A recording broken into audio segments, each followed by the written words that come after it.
صبورة حسن الفقيه فتاة في 18 من عمرها في ليلة زفافها تفاجأت أنها تتعرق دما، ذلك ما دفع زوجها إلى طلاقها، لكن حالتها المحيرة تطورت إلى خروج أحجار ودم من عينيها وأذنيها وبصورة مستمرة في حالة معبرة وجدناها في مديرية باجل بمحافظة الحديدة. نتابع التفاصيل في التقرير.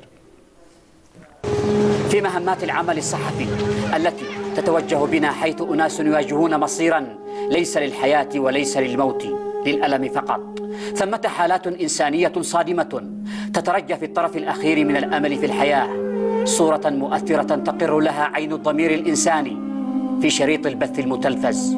صبورة حسن الفقيه من تلكم الحالات مشبعة بكل أشجان الأسى، لكننا لم نصادف لها حالة مماثلة من قبل.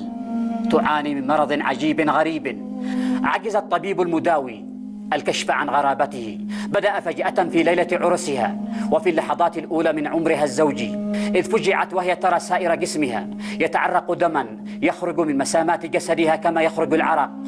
ذلك ما دفع زوجها إلى طلاقها. يوم العرس الأول مرة كان في دوخة وقت العرضة تتزفح.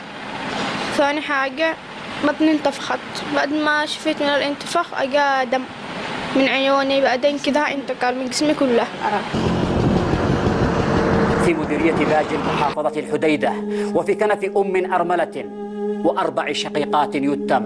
لم تكتمل قصة صبورة بعد، فهناك وبعد طلاقها دخلت طورا آخر من المرض المحير وبطريقة أخرى.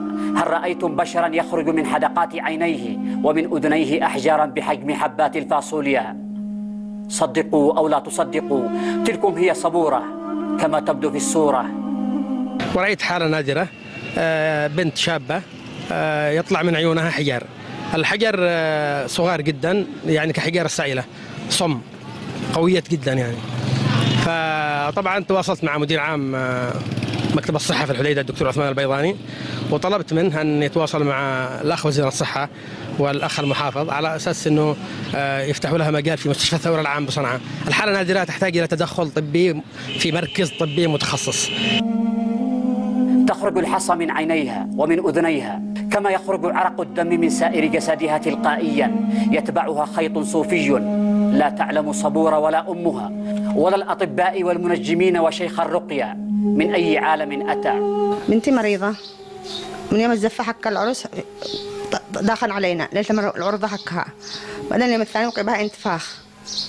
جلسنا احنا من الانتفاخ هذا لمدة شهر، جبنا لها ناس يقروا عليها، ورجال اختفى الانتفاخ، اجل عيون بدأان عين يصير منها دم. رجعت الثانية كل أسبوع يزيد احنا حاجات جديدة بعدين من العنف.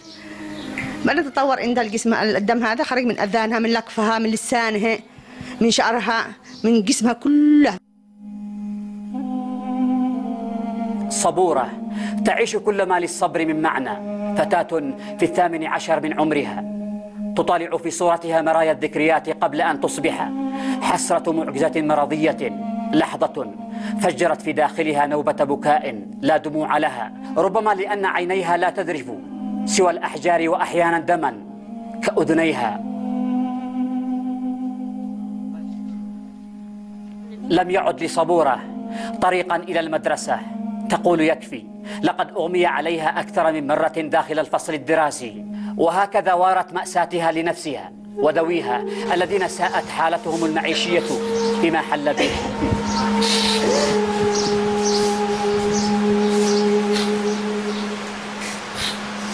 صبورة التي عرفت بذكائها وتعدد مواهبها، الرسامة والخطاطة، تكرس مواهبها، تخبر رجال الخير ما الذي حل بها، ترسم عينيها وكأنها تسائلها لماذا تحبس الدموع وتذرف دما وحصى. احنا الدم هذا خف، رجع لنا حجار قدام ناس، بالأول ناس أسود وناس أحمر وناس أصفر. دحين اختفى الناس، رجع قال احنا حجار. دحين عين حجار وعين تخرج منها خيوط وتراب زي الشمة.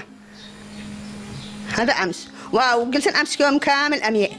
في سياق التشخيص الطبي لحالة صبورة يقول أحد الأطباء أنه أجرى فحصا لدمها فلم يجد أي نتيجة، كانت تعاني من انتفاخ في البطن وهكذا من هذا القبيل. عملنا لها عدة فحوصات طبية ما ظهرش أي حاجة، أي علامات عليها، سوى أنه في هناك زي الدم، زي حاجات غامقة من خلال التلفزيون اللي عندنا. لكن بعد كذا تم إحالتها الحديدة وتابعوا حالتها بالحديدة وعالوها إلى مستشفى الثورة العام بصنعاء. أجروا لها بعض الفحوصات الطبية في مستشفى الثورة، واتضح أنه هناك برضو نزيف بشكل تعرق يخرج دم.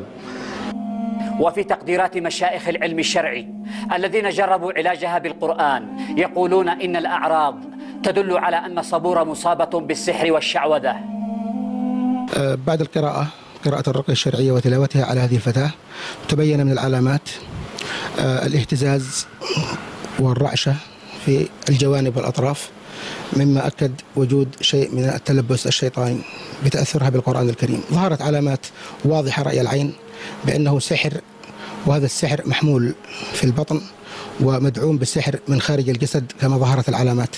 أدعو جميع الإخوة المحسنين الذين يستطيعون أن يقفوا مع هذه الفتاة وهي في بداية حياتها وفي بداية عمرها ومقتبل عمرها أن يقفوا معها وأن نشعرها أننا إخوة لها، نقف معها قلبا وقالبا حتى تجتاز هذا. ونحن نقول بإذن الله ستجتاز هذه الصعوبة وسيشفيها الله عز وجل.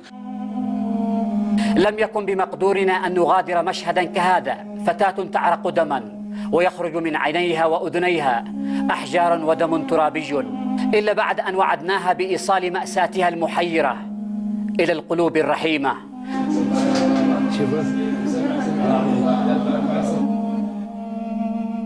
محمد النقيب لبرنامج صدى الأسبوع.